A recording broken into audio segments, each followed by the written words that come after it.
الحمد للہ رب العالمین الصلاۃ والسلام علی خاتم النبیین اما بعد فاعوذ باللہ من الشیطان الرجیم بسم اللہ الرحمن الرحیم قل ان کنتم تحبون اللہ فاتبعونی یحببکم اللہ وقال رسول اللہ صلی اللہ علیہ وسلم لا يؤمن احدكم حتى اكون احب اليه من والده وولده والناس اجمعين رواه البخاری. صدق اللہ العلی العظیم وصدق رسول النبی الکریم. معزز خواتین و حضرات،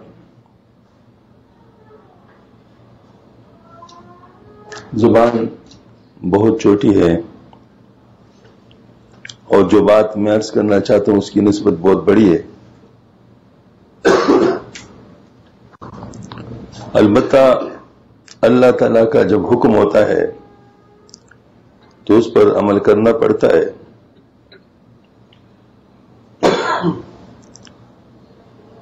حج کے لیے جب بلایا گیا، ابراہیم علیہ السلام سے فرمایا کہ حج کے لیے لوگوں کو بلاؤ، تو ابراہیم علیہ السلام نے عرض کیا کہ میری آواز تو بہت چھوٹی ہے، میں یہ کہاں تک آواز پہنچے گی؟ تو اللہ پاک نے فرمایا بلانا تیرا کام ہے، پہنچانا میرا کام ہے. اور اس کے بعد ایسا پہنچایا کہ عالم ارواح میں بھی ارواح نے سن لیا، اور جس نے سن کے لبیک کہا اس کو حج نصیب ہو جاتا ہے، اور جس کو جتنا مرتبہ جس نے لبیک کہا اتنا مرتبہ حج نصیب ہو جاتا ہے. تو حج ایک بہت بڑی عبادت ہے، بہت شان والی عبادت ہے، اور مکہ مکرمہ بہت شان والا شہر ہے.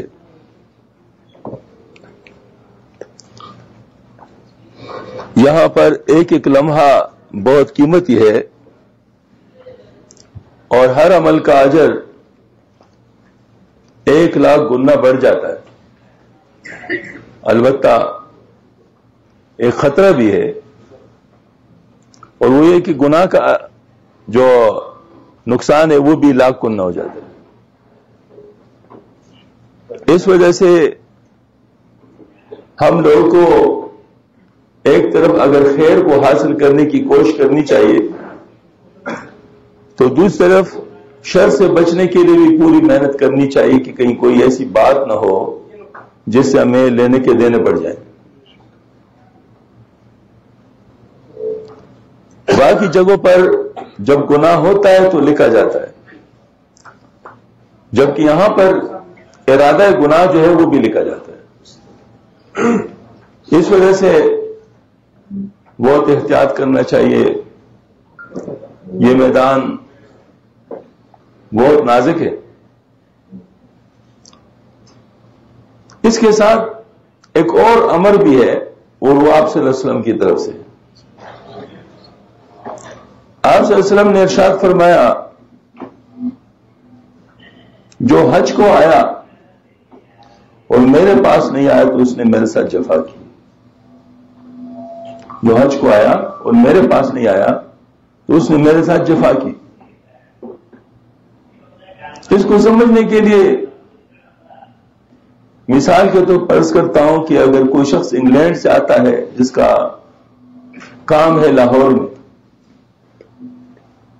لیکن فیصل آباد میں اس کا والد صاحب رہتا ہے، اور وہ لاہور میں اپنا کام کر کے واپس چلا جائے اور فیصل آباد میں اپنے والد سے نہ ملے، تو اس کے والد صاحب کے جو جذبات ہوں گے آپ جانتے ہیں کہ وہ کیا ہوں گے. یہی وجہ ہے کہ مدینہ منورہ اس کی جو زیارت ہے یہ بہت ہی اہم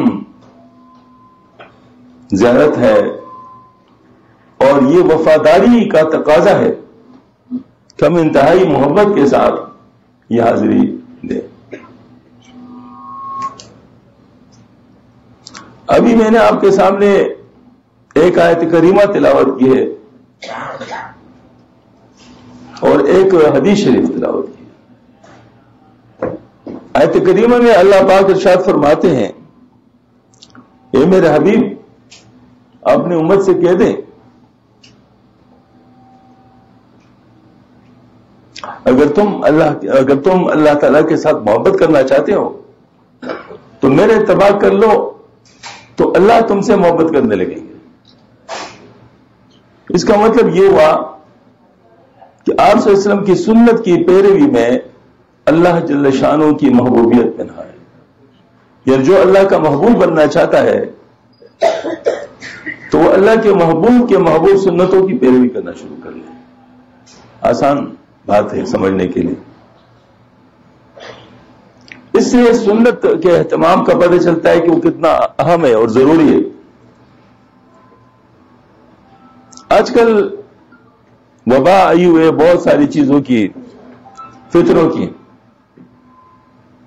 ان میں سے ایک فتنہ یہ بھی ہے کہ سنتوں کو کم سمجھا جا رہا ہے. سنتوں کو کم سمجھا جا رہا ہے. حتیٰ کہ نماز میں جو سنتیں ہیں، 4 سنتیں اور 2 سنتیں ظہر کی ہیں، یا اس طریقے سے عشاء کی سنتیں، مغرب کی سنتیں ہیں، بالوں سنتیں چھوڑ دیتے ہیں. سنت حالانکہ سنت پہ کیا چیز ہے؟ اللہ جل شانہ کی محبوبیت کا فیصلہ ہے. اس طرح میں کھانا کھاتا ہوں، اگر سنت کے طریقے پہ کھاتا ہوں تو اس پر مجھے کیا ملے گا، اس کا آپ اندازہ کر سکتے ہیں. ایک دفعہ ایک صحابی رسول صلی اللہ علیہ وسلم کسی دوسری جگہ پہ تشریف لے گئے تھے، مسافر، تو نوالا گر گیا. تو یہ سنت ہے کہ اگر نوالا گر جائے تو اس کو صاف کر کے کھا لے. تو اس کو اٹھا کے صاف کر کے کھانا چاہتا تھا. تو کسی نے اسے کہا کہ یہاں کے لوگ اس کو مایول سمجھتے ہیں، یہاں کے لوگ اس کو مایول سمجھتے ہیں، اس وجہ سے آپ ایسا نہ کریں. اب وہ چاہتا تو تھا کہ اس کو ویسے عام طریقے سے اٹھا کے کھا لے، لیکن جب انہوں نے یہ سنا تو بآواز بلند کہا، ان احمقوں کے لیے میں حضور کی سنتوں کو چھوڑوں گا. اور پھر اس کے بعد اس طرح اٹھا کے ہوا میں لہرا کے سب کو دکھا کے صاف کر کے پھر منہ میں لے گئے. اس وجہ سے سنتوں کے ساتھ محبت جو ہے یہ اللہ جل شانہ کا حکم ہے، آپ صلی اللہ علیہ وسلم کا طریقہ ہے اور صحابہ کا محبوب کام تھا. صحابہ کرام کے 3 نعرے ہیں، اللہ کرے کہ وہ نعرے ہمیں نصیب ہو جائے. 3 نعرے. ایک آمنا و صدقنا، ہم ایمان لائے اور ہم نے تصدیق کر لی، دوسری بات نہیں تھی. دوسرا سمعنا واطعنا، ہم نے سن لیا اور ہم نے مان لیا، اطاعت کر لی. اور ابھی امی یا رسول اللہ، میرے ماں باپ آپ پر قربان ہو یا رسول اللہ. یہ صحابہ کی زبان پر ہوتا تھا.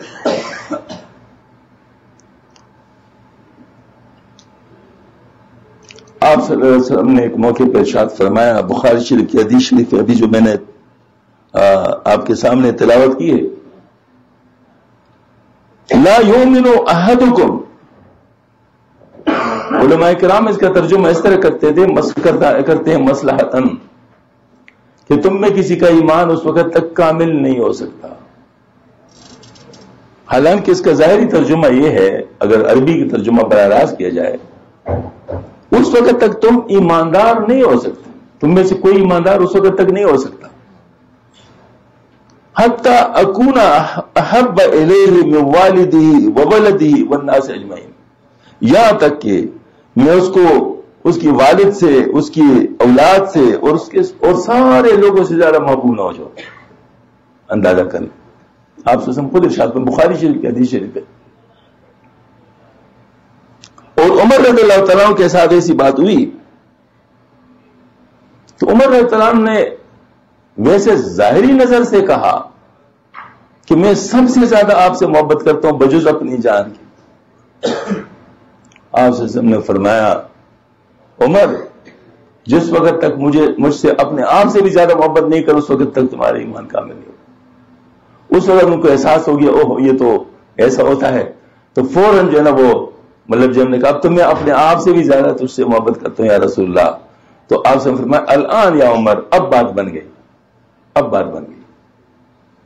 اس کا مطلب یہ ہے کہ آپ صلی اللہ علیہ وسلم کے ساتھ جو محبت کا معاملہ ہے اس پر دوسری بات نہیں ہو سکتی. اب محبت کے دستور بڑے نرالے ہوتے, اس میں مصلحتیں سامنے نہیں آتی. محبت کی سب سے بڑی صفت کیا ہے؟ اس میں مصلحتیں سامنے نہیں آتی. یہ مصلحتوں سے بالا بالا کی بات ہوتی ہے. تو اللہ تعالیٰ ایسی چیزوں کو ٹیسٹ بھی کرتے ہیں. مکہ مکرمہ میں ہر چیز کا اجر 1,00,000 گنا ہے. ابھی میں نے عرض کیا مسجد نبوی میں 50,000 کا ایک روایت ہے اور 1,000 کا دوسری روایت ہے. اب اگر صرف مصلحت کی بنیاد پر فیصلہ کیا جائے تو کوئی مدینہ منورہ جائے گا؟ کیونکہ 1,00,000 کو چھوڑ کر کون 1,000 کے لیے جائے گا, کون 50,000 کے لیے جائے گا؟ لیکن نہیں, یہاں معاملہ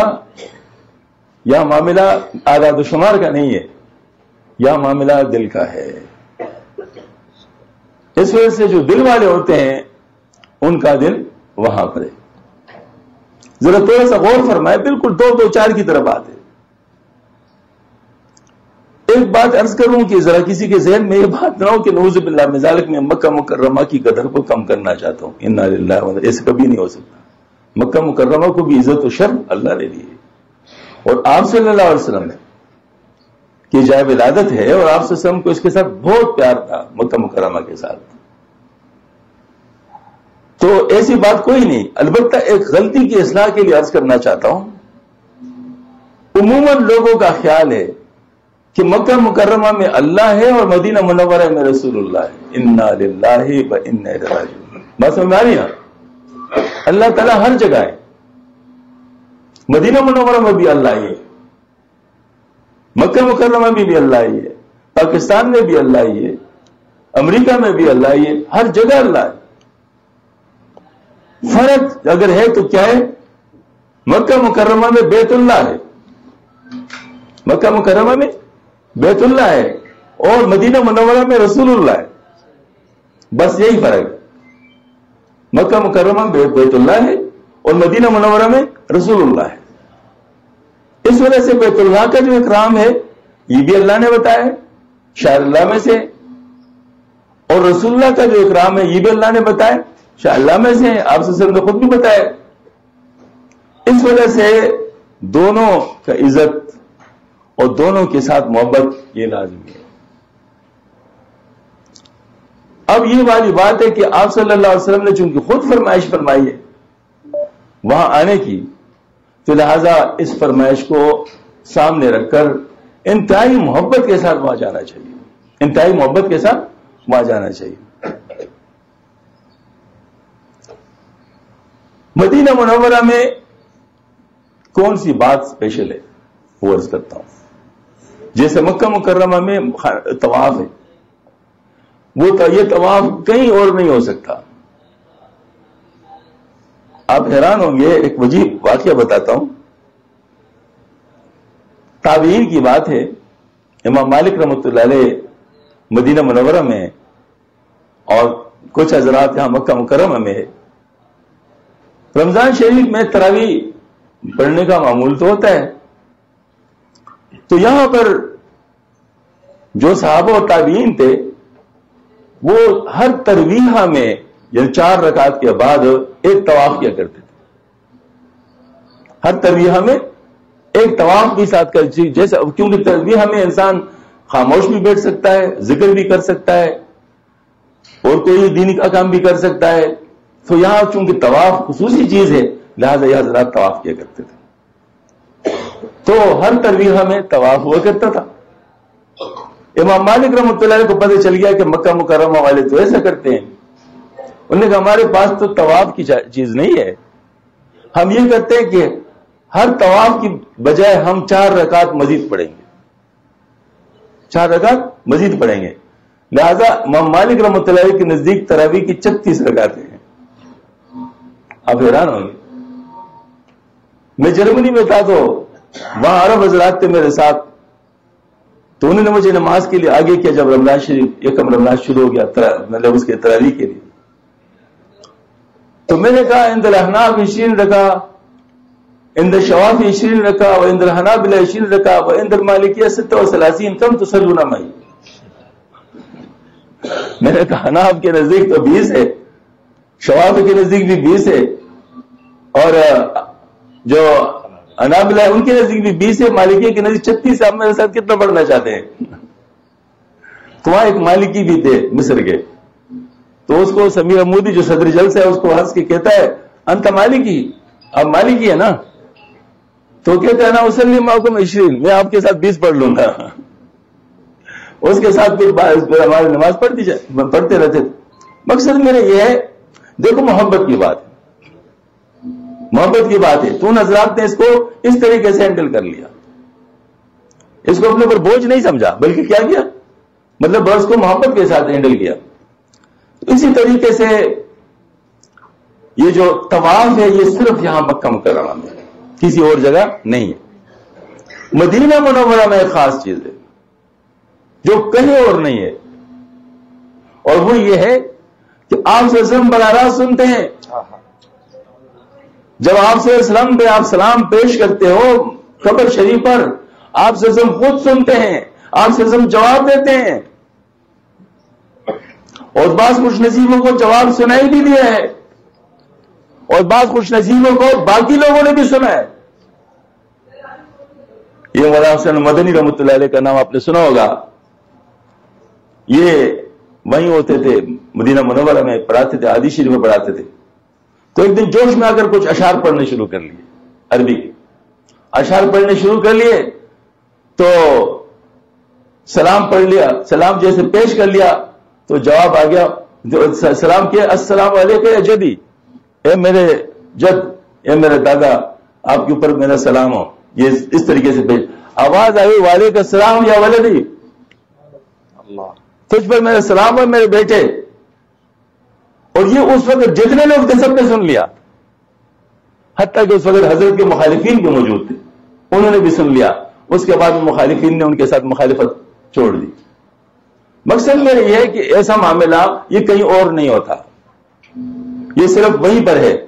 لہذا مدینہ منورہ میں اس نسبت کو بہت زیادہ حاصل کرنا چاہیے. اب ذرا ایک بات اور عرض کرنا چاہتا ہوں. عموماً لوگوں کا خیال ہے کہ مواجہ شریف پر جب سلام پڑھا جاتے وہ آپ سے سنتے. نہیں، ایسی بات نہیں ہے. اند قبری فرمایا ہے، اور علماء کرام نے فرمایا اند قبری میں پورا مسجد نبوی شامل ہے. لہذا مسجد نبوی کے کسی بھی کونے میں بھی آپ الصلاۃ والسلام علیکہ رسول اللہ پڑھ لے، آپ سے ہم خود سنتے. عرض کرتا ہوں، راولپنڈی کی خواتین، راولپنڈی کے خاتون نے مجھے فون کیا، ایک خاتون نے مجھے فون کیا، شاہ صاحب اس دفعہ میں گئی تھی، چونکہ سلام کے لیے ہم ذرا بہت پیچھے تھی، جگہ ایسی ظاہر مطلب ان کی تو حالات ایسے ہوتے، پیچھے تھی تو مجھے بہت تکلیف ہوئی کہ دیکھو میں لوگ ادھر قریب سے سلام پیش کرتے ہیں اور ہم اتنے پیچھے ہیں. کہتے اتنے میں مجھے اونگ آ گئی. اونگ آئی تو آپ سے کی زیارت ہوئی اور آپ سے فرمایا ادھر سے پڑھو، ادھر بھی میں سنتا ہوں. ظاہر پیچھے خواتین کی جو جگہ ہے اس کی بات کر رہے ہیں. اس کا مطلب یہ ہے، بلکہ ایک میرے ساتھ بھی ایسی بات ہوئی تھی مدینہ منورہ میں، جب پہلی دفعہ حاضر ہوئی تھی تو زیارت ہوئی الحمدللہ. تو اس میں یہ ہے کہ آپ صلی اللہ علیہ وسلم نے فرمایا آپ اپنے وائف کو لائے. تو میں خوش ہو گیا، میں نے کہا یا رسول اللہ میں کیا لے آؤں ان کو ادھر، یعنی وہ تو گھر میں. آپ نے فرمایا نہیں میں خود ادھر پہنچ جاؤں گا، میں خود ادھر پہنچ جاؤں. اس کا مطلب یہ وہی بشارت ہے کہ خواتین کو اپنے گھر میں سارا کچھ مل جاتا ہے. اس کی وجہ پابندی شریعت نے لگائی ہے نا، پابندی شریعت نے لگائی ہے، تو شریعت کی وجہ سے ان کو پھر فائدہ بھی ہوتا ہے. تو اس وجہ سے خواتین ان کا معاملہ سبحان اللہ بہت ڈائریکٹ ہوتا ہے. ان کی جذبات بھی ظاہر بہت اچھے ہوتے ہیں ماشاءاللہ, مردوں کے مقابلے میں بہت تیز ہوتے ہیں, اس وجہ سے ان کو بہت کچھ ملتا ہے. لیکن شریعت کے احترام کے ساتھ, شریعت کا احترام جتنا کریں گی اتنا ہی زیادہ ان کو فائدہ ہوگا. تو میں عرض کر رہا ہوں کہ وہاں یہ خصوصی نعمت ہے, اس نعمت کو مسجد نبوی میں حاصل کرنا چاہیے. یہ میں اس لیے عرض کروں کہ اب دیکھیں جیسے مجھے پروفیسر صاحب نے کہا میرا سلام پیش کر, اس طرح کئی لوگوں نے مجھے کہا ہے, بہت سارے لوگوں نے کہا ہے الحمدللہ. جب پاکستان سے آ رہا تھا تو جس کو بھی موقع ملتا تھا مجھے کہا ہے. اب میں کیا مواجہ شریف پر سب کا سلام پیش کر سکتا ہوں؟ اتنا موقع دیتے وہ سوال ہی نہیں پیدا ہو سکتے. وہاں پر تو آپ چل رہے ہیں, اب چلنے میں آپ اپنا سلام پیش کر لیں, یہ بھی بڑی بات ہوتی ہے. تو اس کا طریقہ یہ کہ آپ مسجد نبوی کے کسی بھی جگہ بیٹھ جائیں, آرام سے بیٹھ جائیں اور وہیں سے سلام پڑھنا شروع کر لیں, اور باقاعدہ لسٹ اپنے سامنے رکھے, ان کی طرف سے بھی سلام, ان کی طرف سے بھی سلام, ان کی طرف سے بھی سلام, ان کی طرف سے حساب سلام اطمینان کے ساتھ پیش کر لے, کوئی مسئلہ نہیں ہوگا. ایک بات میں یہ ضرور تو عرض کرنا چاہتا ہوں, یہ بات میں آپ سے عرض کروں, مواجہ شریف جیسے میں نے عرض کیا نا, خانہ کعبہ بہت اونچی جگہ ہے, یہاں 1,00,000 گنا اجر ہے, لیکن خطرہ بھی ہے, خطرہ بھی ہے. بہنی یہ اسی طریقے سے جو مواجہ شریف ہے وہاں بھی خطرہ ہے.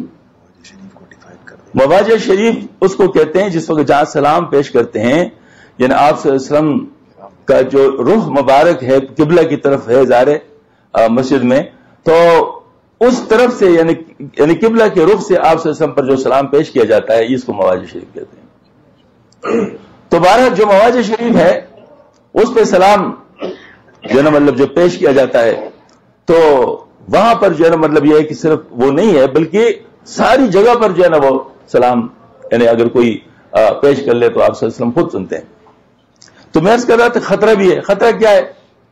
بے ادبی, گستاخی. دیکھو دو چیزوں پر تمام اعمال کے خبت ہونے کا وہ ہے, جس کو کہتے ہیں نا وہ فرماتے ہیں, ایک شرک پر کہ اللہ پاک شرک کو نہیں معاف کرتے, باقی کسی چیز کو بھی معاف کرتے. دوسری بات بے ادبی, وَلَا تَرْفُوا أَصْوَاتَكُمْ فَوْقَ صَوْتِ النَّبِيِّ, اپنے آواز کو آپ سم کی آواز پر بلند نہ کرو, کہیں تمہارا سارے اعمال خبت ہو جائے تمہیں پتہ بھی نہیں چلے. اس پر یہ فرمایا گیا.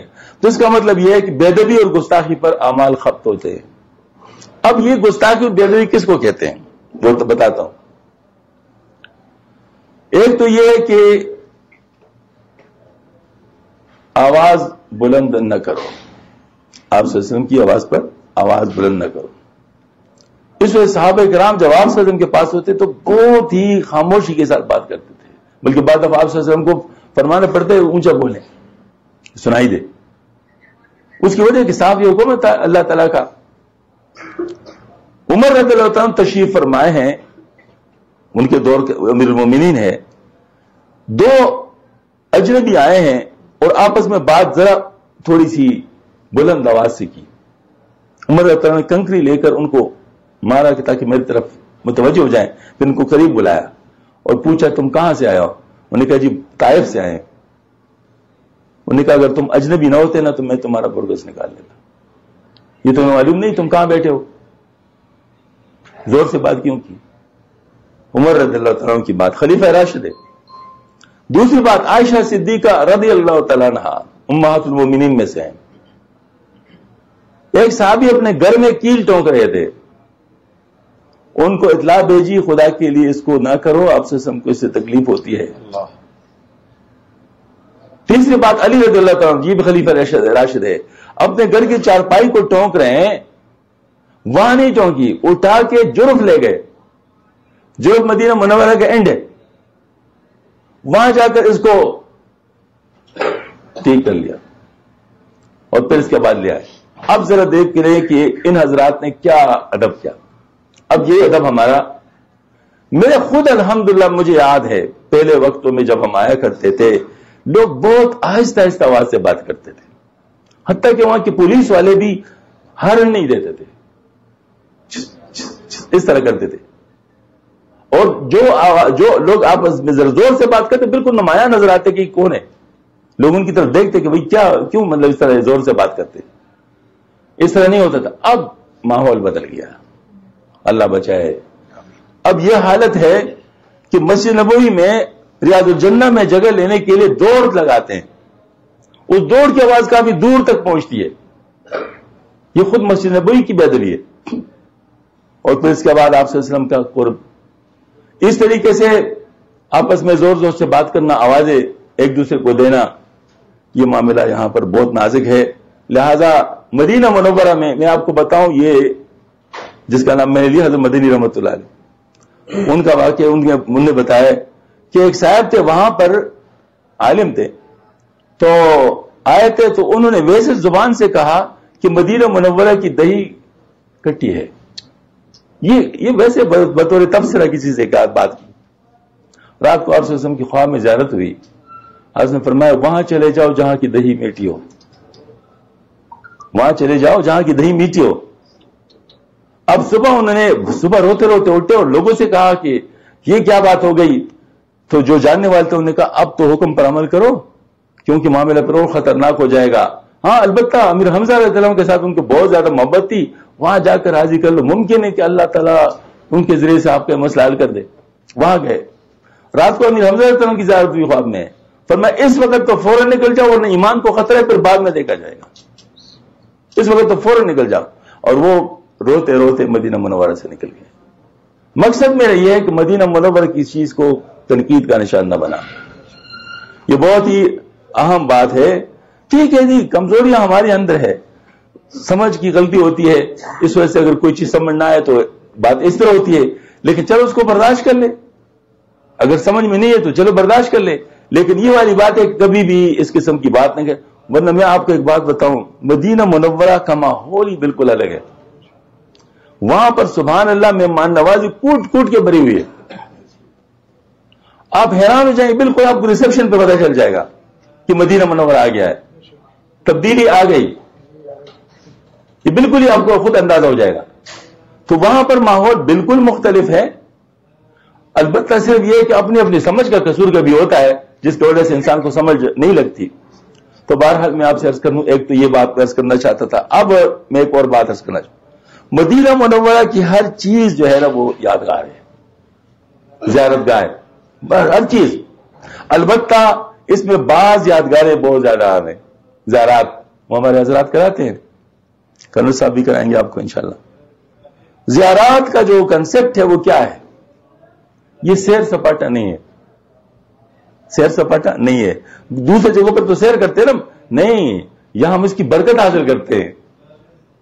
قرآن پاک میں باقاعدہ اس کی طرف اشارہ موجود ہے. وہ اس میں طالوت کا ذکر ہے کہ طالوت ملک کو بادشاہ بنایا گیا, تو ان کی نشانی یہ بتائی گئی کہ ان کے پاس ایک تابوت آئے گا جس میں ترکہ ہوگا آل موسیٰ اور ہارون کا, جس میں سکینہ ہوگا. اب کون بتا رہا ہے؟ اللہ تعالیٰ بیان فرمائے. اب موسیٰ علیہ السلام اور ہارون علیہ السلام کے آل کا ترکہ اگر اللہ پاک نے تبرک کے طور پر ارشاد فرمایا تو آپ صلی اللہ علیہ وسلم کو اور آپ صلی اللہ علیہ وسلم کے صحابہ کا نہیں ہوگا؟ بات سمجھ میں آ رہی نا؟ یہ بات ذرا سمجھ سے والوں کی باہر ہوتی ہے. میں آپ کو اس کی مثال دیتا ہوں. ایک دفعہ میں سبا مساجد جا رہا تھا, ٹیکسی ڈرائیور کے ساتھ بیٹھے ہوئے عرب تھے. مجھے کہا آپ کیوں جا رہے ہیں وہاں پر؟ میں نے کہا وہاں کی برکت کو حاصل کرنے کے لیے. مجھے کہتا آپ وہاں پر ٹھیک ہے زیارت کر لے لیکن وہاں نماز نہ پڑھے. میں نے کہا نماز کیوں نہ پڑھوں؟ کہتے یہ مسجدیں نہیں ہے, یہ تو خیمے تھے, یہ تو بعد میں لوگوں نے ان کو مسجدیں بنایا. تو میں نے ان سے کہا, میں نے کہا کہ خیمے میں نماز نہیں ہوتی. اچھا اس پر تو چپ ہو گیا, کیوں ظاہر خیمے میں بھی نماز ہوتی ہے, ویسی جگہ پہ بھی نماز ہوتی ہے. پھر جب وہاں راستے میں جا رہے تھے میں نے پھر ان کو سورہ کہف کا ایک آیت بتائی کہ جس وقت اصحاب کہف کی جگہ کی مطلب جو انکشاف پر آپس میں لوگ میں یعنی اختلاف ہو گیا کہ کیا کریں یہاں پر, تو جو غالب لوگ تھے اللہ پاک فرمائے ان نے کہا یہاں مسجد بناتے لنتخذن مسجد. تو میں نے کہا کیا اللہ پاک نے یہ بات کر کے اس کو غلط قرار دیا ہے کہ غلط کیا انہوں نے؟ کہتے نہیں. تو میں نے کہا پھر اصحاب کرام کی جگہوں کے اوپر اگر مسجد بنا دیا جائے تو غلط ہوگا. اصحاب کرام تو چاہے بے شک بہت اونچے لیکن صحابہ کرام کے برابر تو نہیں ہے. آئیے بس ان کو بات سمجھ آ گئی. جس وقت میں پہنچ گیا وہاں پر تو مجھے کہتے آپ ہر جگہ نماز پڑھے، میں آپ کے لیے انتظار کر رہا ہوں آپ ہر جگہ نماز پڑھے. اس طرح غلط فہمی ہوتی ہیں، چھوٹی موٹی غلط فہمی ہوتی ہے، ان غلط فہمی کو دور کرنا چاہیے. بہرحال میں آپ سے عرض کروں کہ وہاں پر ماشاءاللہ زیارت الحمدللہ آپ کو کرائی جائے گی. اس میں جو سب سے زیادہ قریب اور مشہور جگہ ہے وہ جنت البقیع ہے.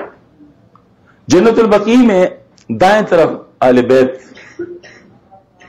جی ان کے جو ہے نا وہ ہے مقابر ہیں، اور پھر سامنے جو ہے نا امہات المومنین اور بنات رسول صلی اللہ علیہ وسلم کا جو دوسرے ہیں ان کا ہے.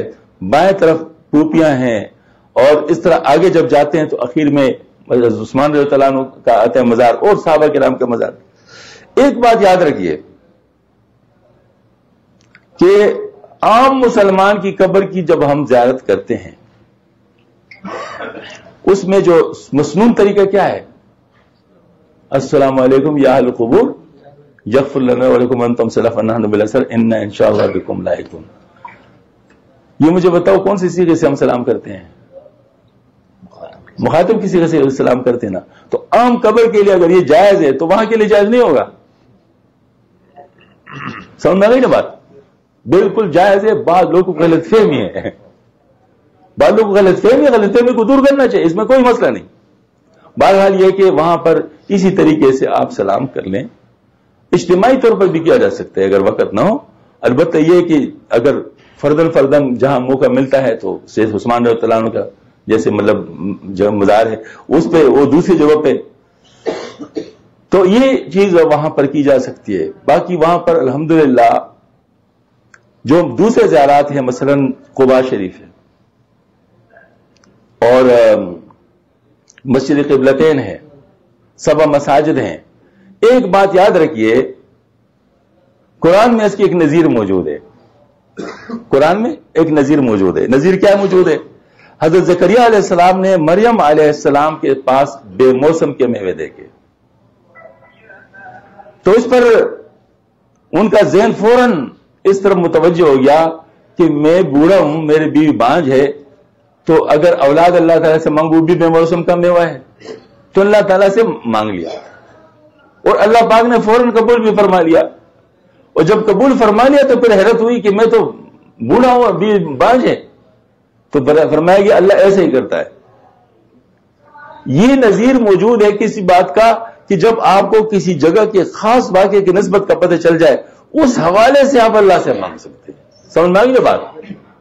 اس حوالے سے آپ اللہ تعالیٰ سے مانگ سکتے ہیں. یہ ایک قسم کا وسیلہ بن جاتا ہے.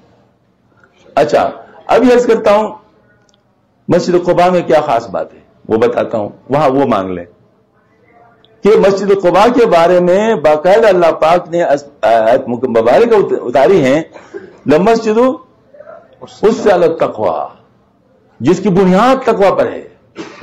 اس میں ایسے لوگ ہیں جو پاکی کو پسند کرتے ہیں.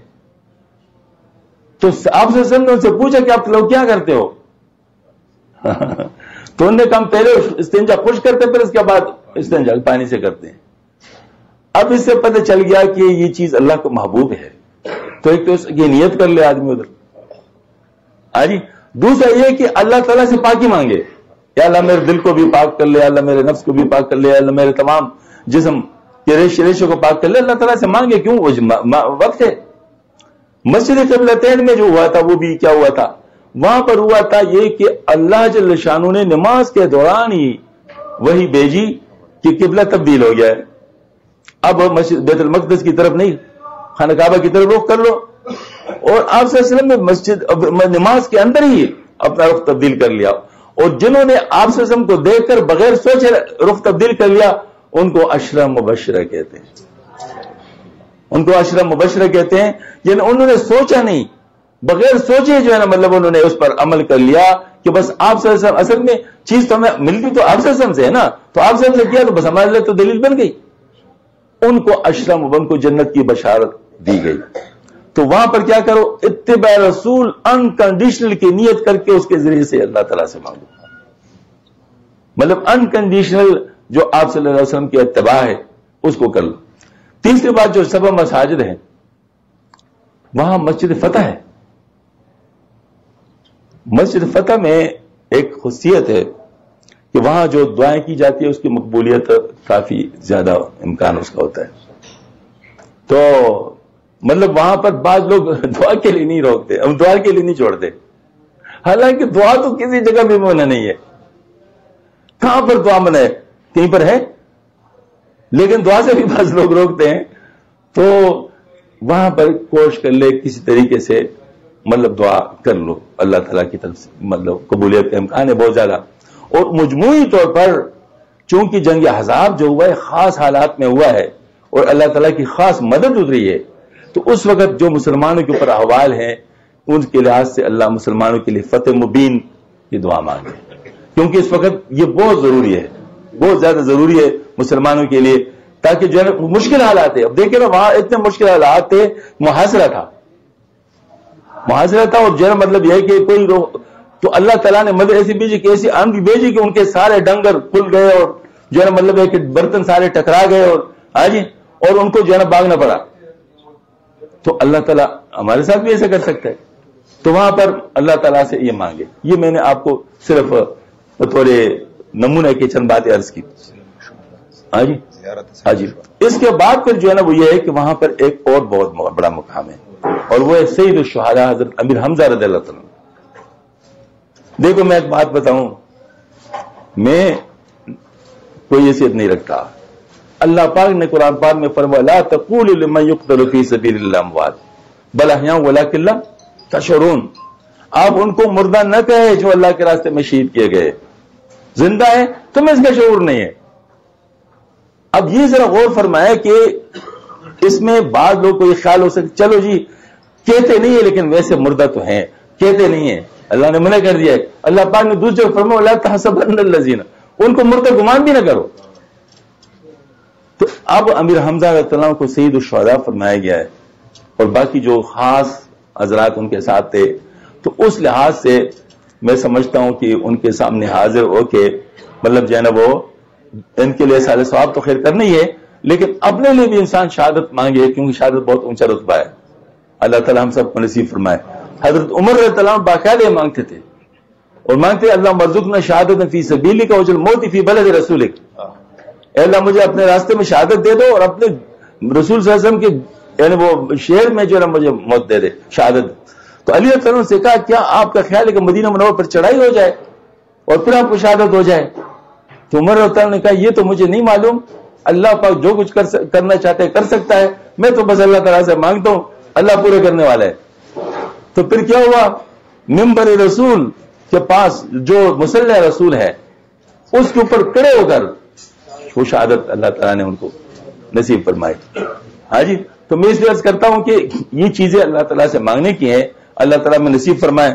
اب میں اخیر میں جو کرنے سامنے باتیں کرنی، میں آپ کو یہ جیسے زیارت کی باتیں کی نا، تو اب زیارت کی میں آپ کو ایک سنا دوں، زیارت کے بارے میں جو کلام ہے وہ آپ کو سناتا ہوں، پھر اس کے بعد میں اجازت لوں گا، اور اگر کوئی سوال وغیرہ تو بے شک آپ کر سکیں گے. جی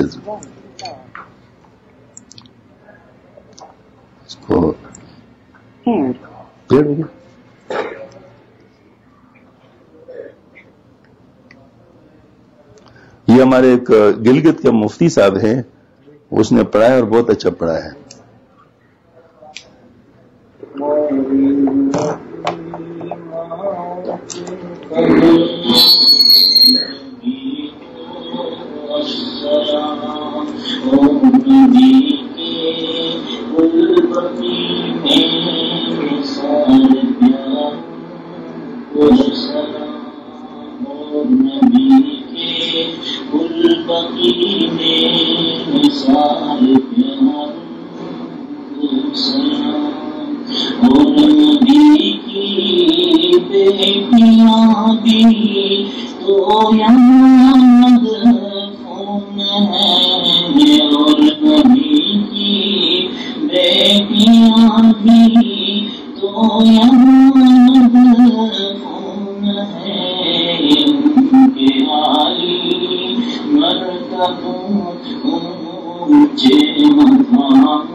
اونچے مقام کو سلام، سیدہ جنت کی عورتوں کی ہے زہرائے نبی، وقت مردن کی وصیت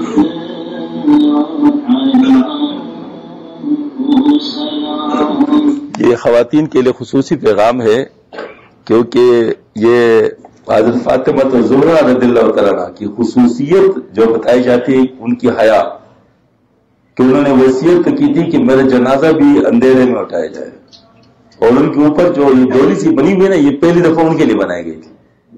ہاں جی، تو ان کی حیا بہت اونچی، مطلب اور بھی بہت سے روایات ہے جس کا موقع نہیں.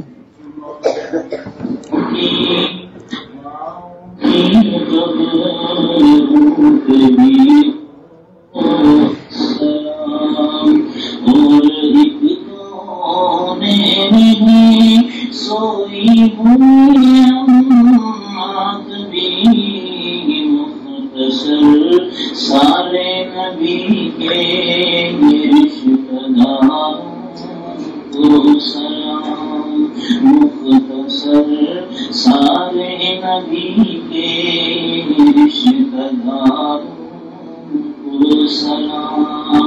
مسجدیں جو ساتھ ہیں خیمے تھے پیاروں کے وہاں، مسجدیں جو ساتھ ہیں خیمے تھے پیاروں کے وہاں، مقدس ہستیوں کے نشانوں کو سلام، مقدس ہستیوں کے نشانوں کو سلام.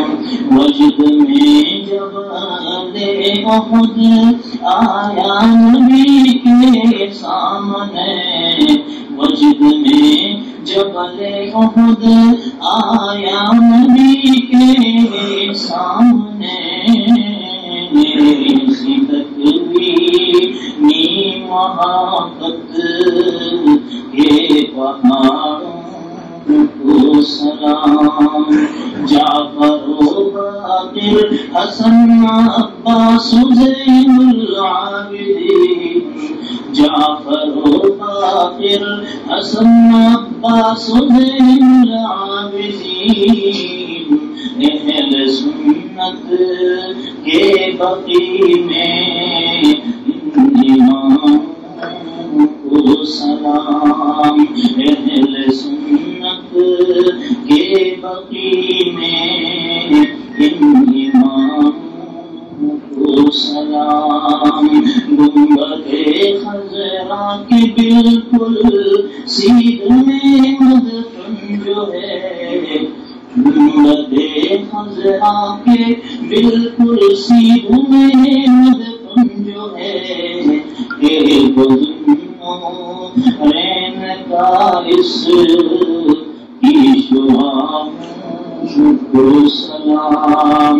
آدم و بدر و خلیل و زکریا بھی ہے یہاں، آدم و بدر و خلیل و زکریا بھی ہے یہاں، پاس بیت کے غلام کو سلام. اور امیر حمزہ اور امیر حمزہ شہیدوں کے جو ہیں سردار پر، اور امیر حمزہ شہیدوں کے جو ہیں سردار پر سلام. اور ساتھ انصار شہیدوں کو سلام. پاک لوگوں کا نشان ہے مسجد خدا یہاں، پاک لوگوں کا نشان ہے مسجد خدا یہاں، جن کی تعریف رب نے کی ہے صفاتوں کو سلام، جن کی تعریف رب نے کی ہے، اے صفاتوں کو سلام۔ ایک نشان اتباع ہے وہ ہے مسجد قبلت، ایک نشان اتباع ہے وہ مسجد قبلت، یہ بشارت خلد کی اتباع کو سلام۔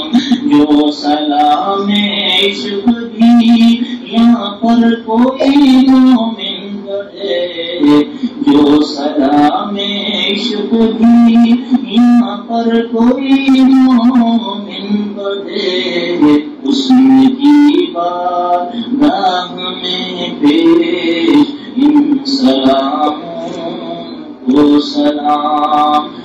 کہاں شبیر ان کی بارگاہ میں حاضری، کہاں شبیر ان کی بارگاہ میں حاضری، نسبت خواجہ کی انسان اشاروں کو سلام، نسبت خواجہ کی انسان اشاروں کو سلام۔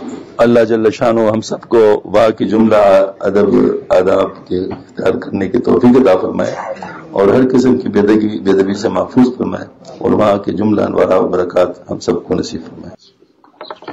الحمدللہ رب العالمین، والصلاة والسلام علی خاتم النبیین، اللهم ربنا آتنا في الدنيا حسنة وفي الآخرة حسنة وقنا عذاب النار، اللهم اهدنا الصراط المستقيم صراط الذين أنعمت عليهم غير المغضوب عليهم ولا الضالين، ربنا لا تزغ قلوبنا بعد إذ هديتنا وهب لنا من لدنك رحمة إنك أنت الوهاب، يا حي يا قيوم برحمتك نستغيث أصلح لنا شأننا كله ولا تكلنا إلى أنفسنا طرفة عين۔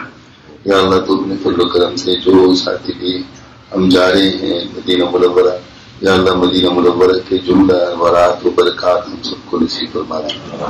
یا اللہ مکہ مکرمہ میں رہائش میں جو ہم سے کمزوریاں کوتاہیاں ہوئی ہیں یا اللہ معاف فرما دے، اور یا اللہ یہاں پر بار بار لیا اور ادب کے ساتھ اور محبت کے ساتھ لیا، اور یا اللہ قبولیت والے حج نصیب فرما، بار بار قبولیت والے حاضری نصیب فرما، انہیں نصیب فرما دے۔ یا رب العالمین یہاں پر جو اعمال کرنے ہیں ان اعمال کرنے کی توفیق عطا فرما، اور جن چیزوں سے بچنا ہے ان چیزوں سے بچنا نصیب فرما دے۔ یا رب العالمین ہمیں ہر قسم کے خطرات سے، مشکلات سے، سیاحت سے محفوظ فرما دے۔ یا اللہ ہماری نظروں کی حفاظت فرما دے۔ یا اللہ تو اپنے فضل و کرم سے اس اونچی بارگاہ میں یا رب العالمین جو تو اپنے محبوب بندوں کو دیتا ہے وہ ہمیں اپنے فضل و کرم سے نصیب فرما دے۔ اور یا رب العالمین ہر قسم کے ہماری نفسانی جو لغزشیں یا اللہ ان سے ہمیں محفوظ فرما دے، یہاں پر ہماری مکمل تربیت فرما دے۔ یا اللہ ہمیں قلب سلیم عطا فرما، یا اللہ ہمیں نفس مطمئنہ عطا فرما، یا اللہ عقل فہیم عطا فرما دے اور اپنی رضا کی دولت عظیم عطا فرما دے۔ یا اللہ افراد تفریح سے محفوظ زندگی نصیب فرما دے۔ یا رب العالمین جو مانگا وہ بھی عطا فرما، اور جو نہ مانگ سکے تیرے خزانوں میں خیر کرو سے موجود ہے سب عطا فرمائے۔ ہمارے دل کے اندر جو جائز آ جاتے ہیں ان کو پورا فرما، اور جو ناجائز آ جاتے ہیں ان سے ہمارے دل کو فارغ فرما دے۔ ہمیں مستجاب الدعوات بنا، جن نے دعاؤں کے لیے کہا ہے، سوچا ہے، توقع رکھتے سب کی دعاؤں قبول